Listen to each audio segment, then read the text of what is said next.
दोस्तों नमस्कार, मेरा नाम प्रशांत है और आप देखना शुरू कर चुके हैं भारत एक सोच। मेरे साथ स्क्रीन साझा कर रही नसीम सोलंकी जी हैं। कानपुर की सीसामऊ विधानसभा सीट से नवनिर्वाचित समाजवादी पार्टी की विधायक हैं। उपचुनाव के बाद इन्होंने जीत दर्ज की है, लेकिन उपचुनाव में जो नतीजे आए वो तो अभी कम ही दिन हुए हैं, लेकिन नसीम सोलंकी जी का नाम और उनको लेकर के खबरें और काफी टाइम से वो चर्चा में है और चर्चा में रहने के कई सारे कारण हैं, कई सारे रीजन हैं। एक ताजा कारण सामने आया है, मुझे लगा कि नसीम सोलंकी जी से खुद बातचीत करते हुए समझा जाए आखिर क्या वजह थी और क्या कारण है। सबसे पहले मैं उन वजहों की बात करा देता हूं। एक बार वजह सीधे तौर पर जो वजह है उसको बता देता हूं कि किस वजह से हमने नसीम सोलंकी जी को इनवाइट किया है। वो आप लोग पहले एक बार देख लीजिए, फिर उसके बाद परिचय और आगे की बातचीत। पहले देखिए कि किस तरीके से एक महिला जनप्रतिनिधि से अभद्रता की जाती है, बदतमीजी की जाती है। अरे पास हम कोई नहीं नहीं पॉइंट हो, मैं बताओ, हम लगवा दें वहीं पर, अलाव लगवा दें, क्या दिक्कत है? हमारे नहीं, अपने अलाव लगा लो ना, हमारे क्यों लगाओगे? हम तो पूरे क्षेत्र के विधायक बने हैं, अगर तुम्हें कोई अरे पॉइंट। क्षेत्र की विधायक बनी नहीं है, साले नपुंसकों ने बनवा दिया है तुम्हें। किसने बनवा दिया? हाँ, नपुंसकों ने। अरे हाँ, अरे तुम भी बड़ी अम्मा बनी घूम रही हो। अरे शर्म तुम्हें नहीं आती? मेरा अलाव जलवाओगी तुम मेरी चिता जलाओगी? तो तुम्हारे बच्चे, तुम जब जाओगी दुनिया से तो कोई। अरे मेरी चिता को कोई आग लगाए न लगाए इससे कोई मतलब नहीं। तुम मेरी चिता को आग लगाओगी? तो अच्छे परिवार के आदमी लग रहे हो, तुम बातें तो तमीज से करते हो। नहीं, हम बहुत अच्छे परिवार के लोग, हम लोग हिंदू वाले हैं। अरे तुम्हें तभी सीखनी चाहिए कि तुम मतलब मेरा अलाव जल नहीं, तुमने कहा मेरी चिता जलाओगी? तुम्हारी इतनी हैसियत है? तुम्हारे अखिलेश यादव की इतनी हैसियत है हिंदुओं की? तुम चिता जलाओगी? जलाओ आके चिता।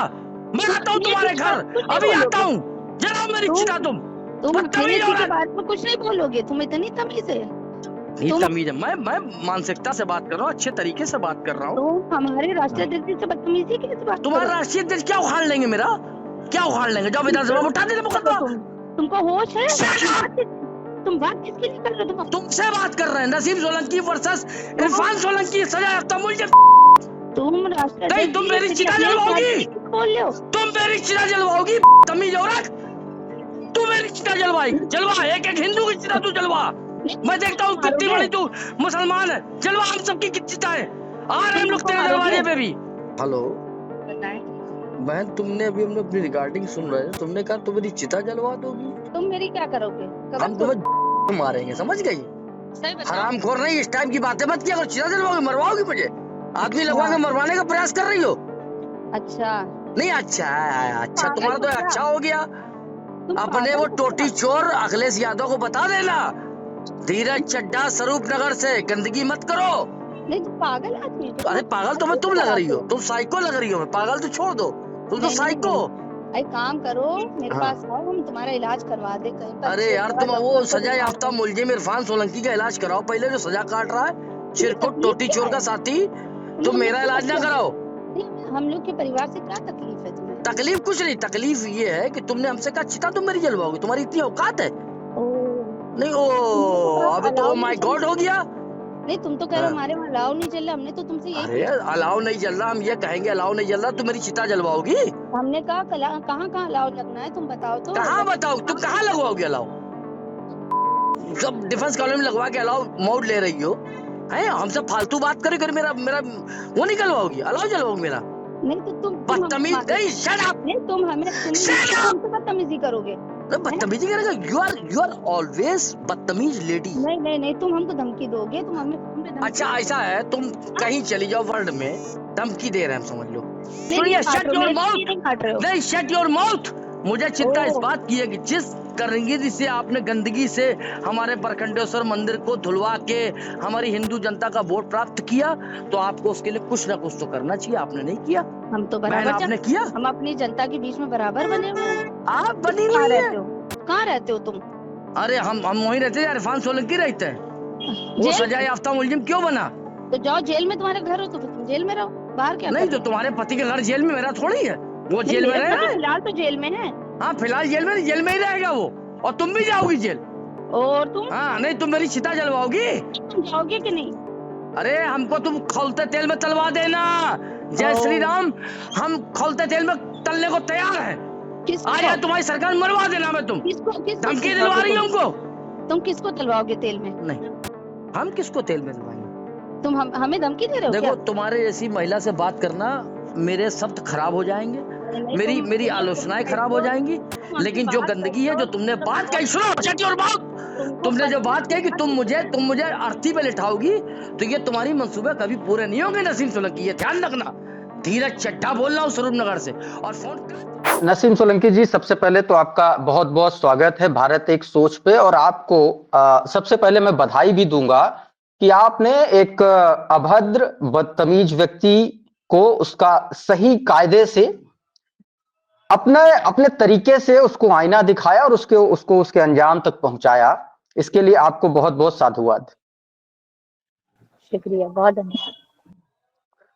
क्या हुआ था मैं जानना चाहता हूं, क्योंकि ये ऑडियो तो सबके सामने है, लेकिन हुआ क्या था?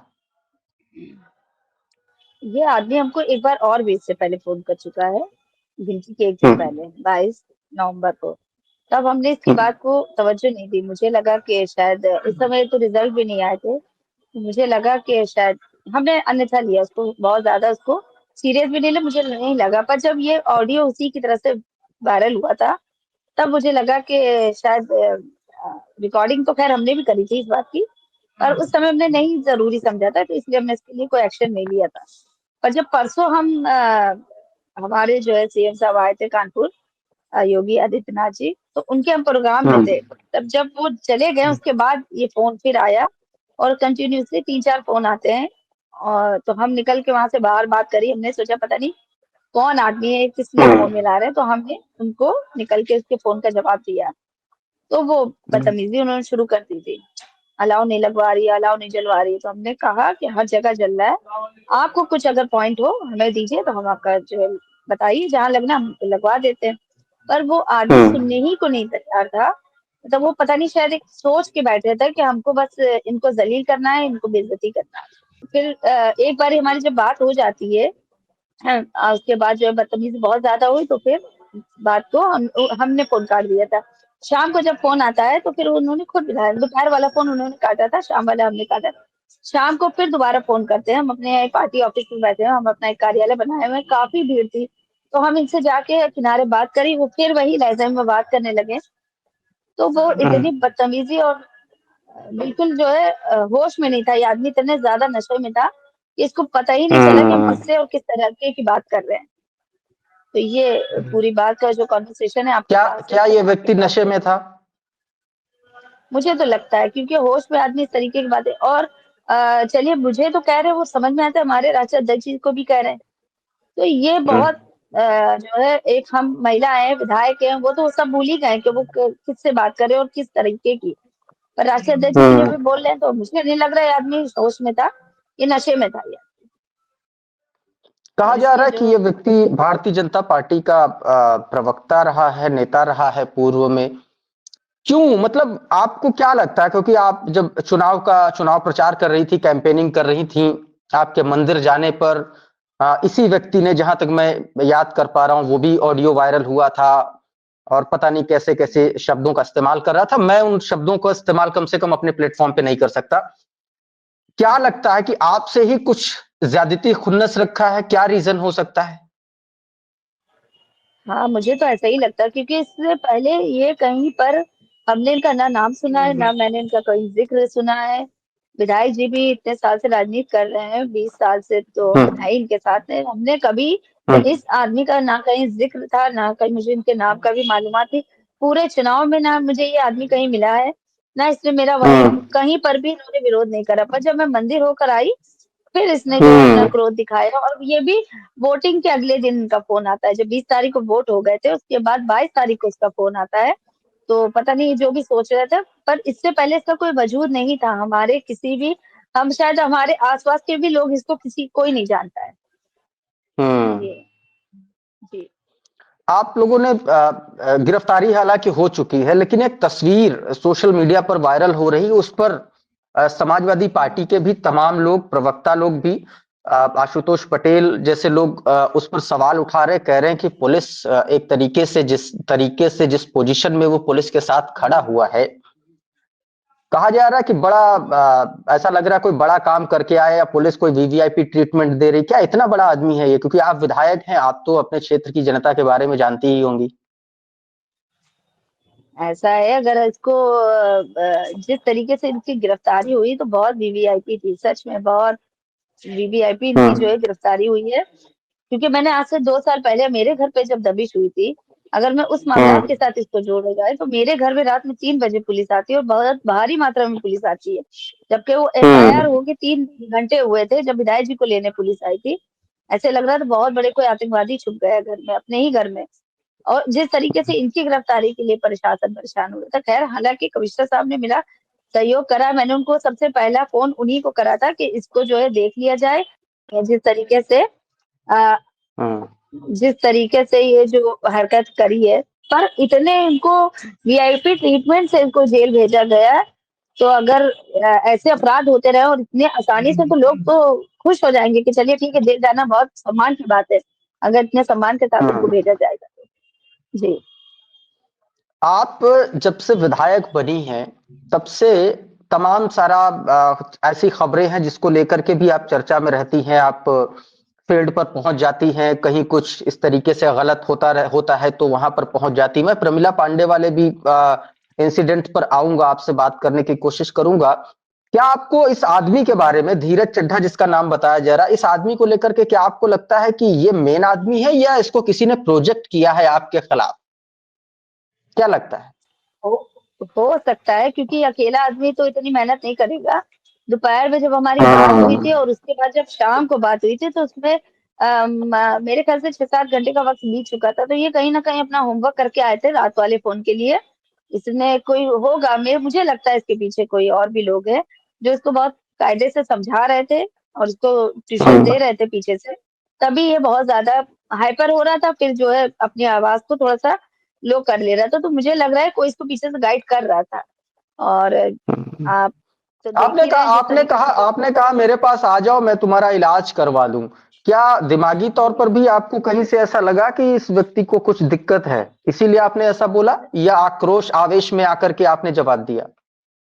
नहीं, ऐसा है ना, जिस तरीके से मुझे परेशान कर रहा था, तो मैंने कहा आओ और तुम्हारा इलाज करा दे, क्योंकि वाकई में इसकी इलाज की जरूरत है। और इसको तो अब बहुत सारे लोग ढूंढ रहे हैं, इनका इलाज कराना चाह रहे हैं और हर लिहाज से कराना चाह रहे हैं। तो ये मुझे जो है, पागल आदमी नहीं है ये पागल नहीं कह सकती मैं इसको, क्योंकि बहुत ज्यादा मजा और बहुत समझदार आदमी। इसको ये पता है कि मुझे नसीम सोलंकी से बात करने पे जो है हाईलाइट होंगे या मुझे लोग सुनेंगे। हालांकि शहर में और भी विधायक है और इन्हीं की पार्टी की महिला विधायक भी हमारे जो है कानपुर देहात से भी है। मुझे लग रहा है कि इस समय इसको लगा होगा कि नसीम सोलंकी से बात करने से शायद हाईलाइट हो जाएंगे, बस मुझे ये इसीलिए। हालांकि इसके पीछे और भी लोग हैं, ये अकेले इतना दिमाग नहीं लगा सकता, क्योंकि नशे में तो हर समय रहता ही है। ये दिन में नशे में होता है, शाम को नशे में होता है। इसको कोई समझाए कि बैठा रहा है कि तुम इस तरीके की बात करो तो तुम्हें जो है पब्लिसिटी मिलती रहेगी। जी। क्या इसको लेकर के आपकी कोई राष्ट्रीय अध्यक्ष जिससे बात हुई, अखिलेश यादव, क्योंकि उनको भी अभद्रता भरे शब्दों से नवाजा इसने। आपके शौहर इरफान सोलंकी साहब को भी बहुत अभद्र भाषा में इस्तेमाल किया, उनके लिए भी। क्या राष्ट्रीय अध्यक्ष जिससे आपने मुलाकात की, बातचीत की, क्या इसको लेकर के और भी किसी फोरम पर आप आवाज उठाने की तैयारी कर रहे हैं, महिला आयोग या इन सारी जो तमाम सारे जो संगठन हैं उनको लेकर के? जी, अभी हमारी किसी से भी बात नहीं हुई है। हालाँकि हम तो मिलेंगे इस पे जो है विधानसभा अध्यक्ष से, स्पीकर साहब से मिलेंगे, सतीश महाना जी से। और हम बिल्कुल इसके लिए करेंगे कि आप ही हमें एक प्लेटफ़ॉर्म पे सम्मान कराते हैं और आप ही की पार्टी का नाम लेके आदमी मुझे जो है धमका रहे हैं। मुझे कह रहे हैं मैं बीजेपी का प्रवक्ता हूँ। तो बीजेपी में इतनी खराब सोच के मानसिकता वाले लोग भी हैं, तो जो है इसको बिल्कुल इस तरीके का सम्मान फिर ना हो, क्योंकि हम विपक्ष में बैठे इसलिए हमारा इतना सम्मान हो रहा है। हाँ, विपक्ष में बैठे इससे हमें 2 तरह से सम्मान हो रहा है। आप कर रहे हैं कि हमें सत्ता पक्ष वाली महिलाओं के साथ हमें बैठाल के सम्मान दे रहे हैं और उसके बाद जो है वही पार्टी का नाम लेकर हमें जूते मारने की धमकी दी जा रही है। तो हम इसके लिए ज़रूर अपनी जो है एक देंगे लेटर विधानसभा अध्यक्ष जी को कि हम चुने हुए प्रतिनिधि हैं। हम कहीं से जो है हम किसी के उससे नहीं आए। हमने भी बड़ी मेहनत करी है सीट को जीतने के लिए। आप ही जानेंगे किस हालात और किस परिस्थितियों में हमने ये सीट जीता है। तो जी। ठीक है, हम इसकी आवाज रखेंगे, हम कहेंगे जरूर माना जी से इसके लिए। जी। आपने अभी कहा शुरुआत में कि आप योगी आदित्यनाथ जी कानपुर गए थे और आप उनके कार्यक्रम में भी गई थी, वहां पर थी आप, और उसके बाद इस तरीके का इंसिडेंट हुआ। क्या इसको लेकर के भी आप मुख्यमंत्री से मुलाकात करेंगी कि देखिए मैं आपके कार्यक्रम में गई थी और इस तरीके से आपकी पार्टी का एक गुर्गा, एक गुंडा इस तरीके से बात कर रहा है? हाँ, मुझे मुझे किसी ने राय दी है कि आप उनसे मिले और उनको जरूर एक जो है इसकी लेटर दें या एक बात रखें अपनी। तो हम जरूर मौका हम्म। मिलेगा, हम जरूर उनसे भी कहेंगे कि आप हमें सम्मान देते हैं और आप ही के पार्टी के नाम से लेके हमको जो इस तरीके से परेशान करा जा रहा हम्म। है। ये सिर्फ हमको नहीं परेशान करा जा, ये जान लीजिए कि एक आधी आबादी को परेशान कर रहा है। जो महिलाएं हैं वो आधी आबादी है हमारे क्षेत्र की, और आधे पुरुष है। तो हमें हम्म। महिलाओं ने भी तो चुन के भेजा है। तो अब वो महिलाएं कहाँ जाएंगी, वो कहाँ सेफ्टी अपनी जो है सोचेंगी कि हम सेफ हैं। जब अगर हम महिला होकर उनकी हम्म। आवाज नहीं उठाएंगे, अपनी ही नहीं उठाएंगी, तो उनकी कहाँ। तो ये डर कहीं ना कहीं महिलाओं में भी है। तो ये मेरी सिर्फ अकेली की आवाज नहीं है, मेरे पूरे क्षेत्र की महिलाओं की आवाज है, बेटियों की आवाज है। मैं कोशिश करूंगी कि माननीय मुख्यमंत्री जी से मैं जरूर इसके लिए एक लेटर दूंगी। ठीक है। एक और तमाम सारे मुद्दे हैं, चूंकि आप लगातार सक्रिय हैं फील्ड में और इसीलिए चर्चा भी होती है। पिछले दिनों आपकी कुछ बातचीत हुई थी मेयर, कानपुर की मेयर से, क्या हुआ था, वो क्या इंसिडेंट था? असल में यहाँ पर एक बस्ती है, बकर मंडी जी। नाम पे एक है, पुरानी, काफी पुरानी बस्ती है। तो मौसम को हम्म। देखते हुए हमने उनसे रिक्वेस्ट करी थी, हमारी जो महापौर जी है प्रमिला पांडे जी। हम्म। तो हमने उनसे एक रिक्वेस्ट करी थी कि आप इसको जो है 7 दिन का वक्त दे दीजिए, ताकि सर्दी को देखते हुए इन लोग अपना इंतजाम कर लें, छोटे बच्चे हैं यहाँ से जो है हम्म। अपना। बस ये एक रिक्वेस्ट टोन थी, तो इसीलिए हमने उनको। पर हम आपको ये बात कोट करते हुए कह रहे हैं कि वो हमसे बड़ी है, हम उनको सम्मान दे रहे हैं, हम उनको बुआ जी कह रहे हैं, क्योंकि वो महिला भी हम्म। है और एक सम्मानित पद पे भी है। तो ये चीज इनके पार्टी के लोग क्यों नहीं सोचते हैं कि हम भी तो महिला है और सम्मानित है, क्या हमको महिला नहीं मान रहे हैं, या जो है हमको प्रतिनिधि नहीं मान रहे हैं। तो ये चीज सोचे, हम्म। जब आप अपनी पार्टी की महिला को अम्मा जी कहते हैं, बुआ जी कहते हैं, बड़ी बहन की तरह उनका सम्मान करते हैं, तो हम लोग भी कुछ एक सफर तय करके ही सम्मान के लिए आए हैं यहाँ तक। तो यही बस हम्म। हमारी उनसे अम्मा जी से बहस हो रही थी कि आप इनको दे दीजिए थोड़ा हाँ। सा समय। जी। लेकिन उन्होंने समय नहीं दिया। समय नहीं दिया उन्होंने। तो जिन लोगों के घर उजड़े, उनसे आपने मुलाकात की, वो अभी कहाँ विस्थापित किए गए, उनकी कोई वैकल्पिक व्यवस्था हुई? आप लोग, आपने उन लोगों से कोई मुलाकात की उसके बाद? जी, जी, हमारी मुलाकात हुई थी, हम गए थे उन लोगों से मिलने। और फिलहाल के जी। लिए तो काफ़ी लोग जो है उधर से चले भी गए हैं, कुछ लोगों ने आस-पास में, और थोड़ा-सा अपना रैन-बसेरा फिलहाल के लिए कर लिया मौसम को देखते हुए, क्योंकि वो भी कह रहे थे कि अभी दिन सर्दियों के हैं और कहाँ जाएँगे। हालाँकि हमने उनकी हम्म। बात रखी कि कोई प्रधानमंत्री योजना में कोई ऐसी कोई कॉलोनी में या कोई अपार्टमेंट में उनको जगह मिल जाए, ताकि जो है अपने हम्म। लोगों को। तो वो उनको ये था कि महापौर जी को ये शिकायत थी कि यहाँ पे काफ़ी जो है ठीक-ठाक फैमिलीज़ भी रहती है, जिनके एसी लगे हैं। तो हमने कहा ठीक है, इसकी जाँच करा लीजिए, जो ज़रूरतमंद है उनको तो दे ही दिया जाए। तो हमने उनसे मुलाकात हम्म। करी थी, ख़ैर अभी उनका कोई ठिकाना उनको मिला नहीं है। इधर-उधर दर-बदर हो रहे हैं अभी वो लोग। जी। जनवरी, दिसंबर जनवरी की सर्दी है और वो खुले में जो है जीने को मजबूर हैं। ठीक बात है। हुँ। नसीम सोलंकी जी, जो बात धीरज चड्ढा कर रहे थे आपसे कि अलाव नहीं जल रहे हैं आपके इलाके में, एक तरीके से वो अपनी आवाज भी तो उठा रहे थे। उनके शब्द, उनका उनको लहजा गलत जानकारी था। नहीं, नहीं, उनको जानकारी नहीं है। हालाँकि हम्म। हमारा कोई ये नहीं है कि हमने अलाव जलाया और सोशल मीडिया पे डाल दिया। मुझे पब्लिक ने चुना है और उनके लिए काम बेहतर हो रहा है। और हम आपके चैनल के माध्यम से बता दें कि हमने सबसे पहले अलाव हिंदू क्षेत्रों से शुरू करा। शुरू भी नहीं करा था, वो ऐसे मौके पड़े थे कि वहाँ से फ़ोन आ रहे थे, और हमने जहाँ पे अलाव फर्स्ट जलवाया था, तो वहाँ मंदिरी के पास जलवाया था। तो ये हम अपना काम है, तो हम ये नहीं कि हर काम को सोशल मीडिया पे डाल दें। तो काम बखूबी हर हम्म। तरफ हो रहा है, जहाँ अलाव की ज़रूरत है।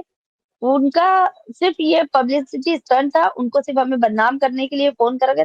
उन्होंने कोई पब्लिक के लिए आवाज़ नहीं उठाई, और अगर जिस बंदे को उठाना था वो कह रहे कि हमने इतनी कंबलें बाँटी, तो हमने ठीक है, ये आप कर रहे हो जनता के लिए, तो आपके ये आपके अपने लिए कर रहे हैं, कोई मेरे लिए नहीं कर रहे, और हमारे लिए हम्म। हमें चुनी है जनता ने, तो हम उनके साथ हैं और हम उनके लिए खड़े हैं। तो इसमें हम हर जगह अपनी हर एक्टिविटी को हम सोशल मीडिया पे तो नहीं डाल देंगे ना। नेकी कर ठीक बात कुएं में डाल वाली हमारी वो है, तो हम तो नेकी कर रहे दरिया में डाले, हमें नहीं दिखाना है पब्लिसिटी। ठीक बात है, तो लेकिन ये इसीलिए प्रचार तंत्र का भी दौर है नसीम सोलंकी जी, प्रचार तंत्र का दौर है। और जी आप देखिए भारतीय जनता पार्टी के तमाम बड़े ऐसे नेता हैं, छोटे से लेकर के बड़े तक, वो उसी प्रचार तंत्र के सहारे उनका राजनीतिक जीवन, यानी कि राजनीतिक जर्नी उनकी जिंदा है। वो अपना, जी आपका व्यक्तिगत मामला हो सकता है, आपकी राजनीति करने का तरीका हो सकता है, संजीदा राजनीति हो सकता है, आज भी जिंदा हो, जिस तरीके से आप बात कर रही हैं, जिसकी बात आप कह रही हैं कि नेकी कर दरिया में डाल, ठीक बात है। मैं एक बात समझना चाहता हूं आपसे। अभी आपने सवाल में एक बात बोली कि मैंने अलाव जलाने की शुरुआत हिंदू मोहल्ले से की। क्या बतौर मुस्लिम लीडर या बतौर मुसलमान आपके दिमाग में एक दबाव रहता है कि हमको पहले, हम तो मुस्लिम हैं, हम अपने लोगों को समझा लेंगे, लेकिन हमको शुरुआत हिंदू मोहल्ले से करनी चाहिए या उनके लिए करनी चाहिए, ये कोई एक दबाव रहता है क्या? नहीं नहीं, ऐसा नहीं है। मेरे पास फोन आता हम्म, है कि आप मेरे वहाँ ये जी। काम करा दीजिए, तो जहाँ से पहला हम्म, फोन आता है वहीं से शुरुआत होती है। तो वो इत्तेफाक ऐसा होता है कि वहां से फोन आया, वहीं पे वो अलाउ पहुंच गए। तो ये नहीं कि पर्टिकुलर दिमाग में था कि नहीं मुझे हिंदू से ही शुरुआत करनी है, मुझे ये दिखाना है कि नहीं मुझे हम्म, मंदिर से वोट मिला तो मुझे मंदिर ही के बगल में जलाना है, ऐसा नहीं है। जहाँ मुझे पॉइंट आया मैंने वहां पे अलाउ भिजवा दिया। हालांकि ये काम नगर निगम का है, मैं आपको बता दूं ये नगर हम्म, निगम का काम है अलाउ पहुंचाना, और नगर निगम इसका जिम्मेदार होता है। ये हमारी जिम्मेदारी है, मेरा क्षेत्र है तो ये मेरी भी जिम्मेदारी बनती है, पर ये नगर निगम की भी है। पर मेरे लिए जहाँ से फोन हम्म, आता है कि आप जो है हिंदू एरिया में पहुंचा दीजिए, वहां जलना है। किसी का फोन आया कि आप सिर्फ हिंदू में पहुंचा रहे, मुसलमानों में नहीं पहुंच रहा है, ये भी टीस है लोगों में, ऐसा नहीं है। लेकिन जब हम्म, मुसलमान एरिया में जाता है तो फिर वहां से फोन आ जाता है कि बताइए आप अपने एरिया में जलवा रही हैं, आप हम लोगों को ध्यान। तो ये तो हिंदू मुस्लिम जो है ये जहन की बात है, बाकी ऐसी कोई बात नहीं है। हमने कोर्ट इसलिए करा मंदिर वाली बात को, क्योंकि ऐसा हाँ। इत्तेफाक हुआ था कि वहीं से पहला फोन आया था। जी आपने कहा कि ये नगर निगम का काम है और आपने बुआ जी से रिक्वेस्ट एक बार पहले भी किया था, क्या इसकी शिकायत आपने किया उनसे कि ये देखिए आप मेयर हैं और अलाव नहीं जल रहे हैं, और आपके अलाव के चक्कर में जो है आप ही के पार्टी के लोग जो है हमको, हमसे अभद्रता कर रहे हैं? नहीं नहीं, हमारी बात नहीं हुई। कल जब फोन आता है परसों रात में, उसके बाद हमने सबसे हम्म, पहला फोन कमिश्नर साहब को करा।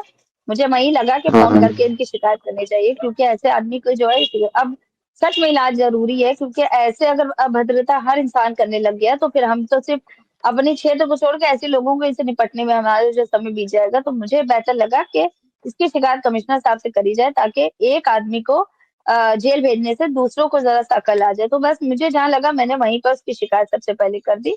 बाकी अम्मा जी से हमारी कोई बात नहीं हुई है, ना हमने कभी उनसे कोई हम्म। शिकायत करी। पर हाँ, कोई काम होगा तो हमारे इतने रिश्ते बुरे नहीं है, हम फोन करके उनको बात भी कर सकते हैं। जी हाँ, ठीक बात है। अ, आपने कहा कि बहुत सारी चीजें ऐसी होती, जैसे नसीम सोलंकी चुनाव प्रचार या कैंडिडेट घोषित होने से पहले की नसीम सोलंकी और अभी बतौर विधायक, क्या बदल गया? कैसी चुनौतियां पेश आ रही हैं बतौर विधायक आपके सामने? एक चुनौती तो हमने देख ली, इस तरीके के अभद्र लोग भी रास्ते में मिलते हैं, ऐसी भी चुनौतियां आती हैं। बाकी बहुत सारी चीजें 2 साल से तो सिर्फ चुनौती ही ले रहे हैं। हालांकि पहले कोर्ट हम्म, कचहरी की होती थी दूसरी तरीके से, तो वो ज्यादा जो है कैमरे में नहीं होती थी, क्योंकि अपना काम है करना ही है, कोर्ट कचहरी देखना है, हम्म, और महाराजगंज के चक्कर ही यही सारे थे।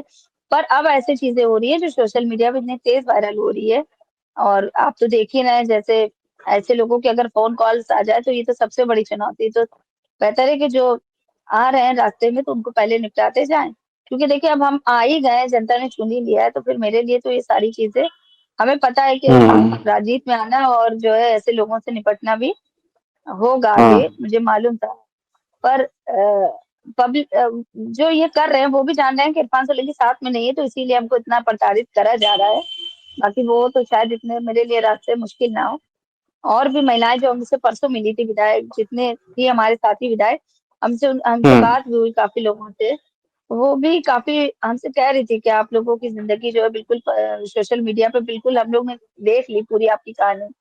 तो ये सारी चीजें हैं। और ऐसे जो धीरज चड्ढा नाम के आदमी है, तो अभी तो शुरुआत है, पता नहीं कितने लोग और मिलेंगे, तो कोई बात नहीं। एक आखिरी सवाल ये है कि क्या इस पूरे इंसिडेंट की जानकारी इरफान सोलंकी साहब को दी गई, उनको मिली? नहीं, अभी उनको नहीं मालूम है, क्योंकि परसों रात में कॉल आई थी, हम्म, यही फोन आया था धीरज चड्ढा का। फिर कल फ़ोन भी आया था विधायक जी का और हमने उनको बताया नहीं, क्योंकि 300 सेकंड की बात होती है 5 मिनट की। अगर हम उनको बता देते, तो वो पूछने ही में थोड़ा जो समय बीत जाता। हालाँकि आज उनको पता चल गया होगा। तो आज मम्मी और बच्ची भी गई हैं, मेरे दोनों बच्चे गए ठीक। हैं। कल मुलाकात होगी, तो बात होगी तो बताया जाएगा इनको। खैर पता तो चल ही गया होगा उनको। तो देखिए, अब वो तो सिर्फ़ टीवी में देख रहे हैं, खबरों में देख रहे हैं, तो परेशान तो बहुत हो जाते हैं। वो हो ही गए होंगे। अभी कल फ़ोन आएगा तो फिर जो है थोड़ा-सा नाराज़ होंगे कि ये सब हो रहा है। पहले फ्रस्ट्रेट है बहुत ज़्यादा कि ज़माने तो वो नहीं रही, कब बाहर आएँगे। और इस तरीके की खबरें सुन के तो और ज़्यादा फ़िक्रमंद हो जाएँगे कि ये सब भी झेलना पड़ रहा है हमको। तो अब देखते हैं उनका क्या होता है। क्या बतौर राजनेता आखिरी सवाल है, चूंकि महिलाओं से जुड़ा हुआ मसला है और सीधा सिर्फ महिला की बात नहीं है, महिला जनप्रतिनिधि और जनप्रतिनिधि के तौर पर भी विधायक छोटी मोटी बात नहीं होती। आप 4-5 लाख लोगों का प्रतिनिधित्व कर रही हैं अपने क्षेत्र में। जी। प्रधानमंत्री नरेंद्र मोदी और केंद्र की सरकार ने नारी शक्ति वंदन विधेयक 30% महिलाओं को आरक्षण का बिल पास कर रखा है सदन से। अखिलेश यादव जी ने भी इसको लेकर के हुंकार भरी। तो मुझे याद पड़ता है आपके प्रचार में समाजवादी पार्टी की विमेन ब्रिगेड पहुंची थी। मेरे ख्याल से डिंपल यादव जी भी थी और भी तमाम सारे लोग थे। क्या इस इंसिडेंट को चुनावी मुद्दा बनाने की तैयारी है समाजवादी पार्टी की, या आपके दिमाग में कुछ चल रहा है इस तरीके का? कौन से ये जो फ़ोन कॉल्स आना? जी। ये फ़ोन तो वहीं से लीक हुआ ना, जो फ़ोन करते हैं वो खुद भी लीक जी। कर वो जो है लीक करवाते जी। हैं। हालाँकि ऐसा कुछ नहीं है। अल्लाह का शुक्र है हमारे परिवार को किसी की पहचान की ज़रूरत नहीं है, पहली बात तो। हम ऊपर वाले से वो नहीं करके कह रहे, कोई चैलेंज वाली बात नहीं है। हालाँकि हमारा परिवार जो है पिछले 30 साल से राजनीति से जुड़ा है। हमारे मरहूम ससुर भी रहे हैं, हमारे पति भी रहे हैं और हमको भी ऊपर वाले ने मौका दिया। तो इसमें अल्लाह का शुक्र है, कोई हमें कोई पहचान की ज़रूरत नहीं है कि हम को कोई कॉल्स आए और इसके बाद हम लोग जो है जाने लोग। पर हाँ, महिलाओं की बात है और जिस तरीके से अभद्रता हुई तो इसको हम लोग ने मुद्दा बनाना ठीक है हमारी तरफ से, क्योंकि जिस तरीके से इसने बात करी हमसे, कहीं न कहीं हम और मेरा परिवार थोड़ा-सा है, हम लोग भयभीत है इसको लेकर, क्योंकि मेरी बच्चियाँ स्कूल जाती है, कॉलेज जाती है, बेटा स्कूल जाता है। हमारे पर आज ये इस तरीके से बात कर रही हूँ, जो गुस्सा दिखा रहे हैं फ़ोन पे, पता नहीं कब मेरे बच्चों पे कोई भी हो सकता है। तो इसको हम राजनीतिक स्टंट नहीं कहेंगे, ये मेरी पर्सनल लाइफ़ पे भी इसका कहीं न कहीं असर हुआ है। आप ये देखिए कि हम पिछले 2 साल से अकेली महिला अपनी जो है लड़ाई लड़ ही रहे हैं, अपने पति को इंसाफ की लड़ाई लड़ रहे हैं।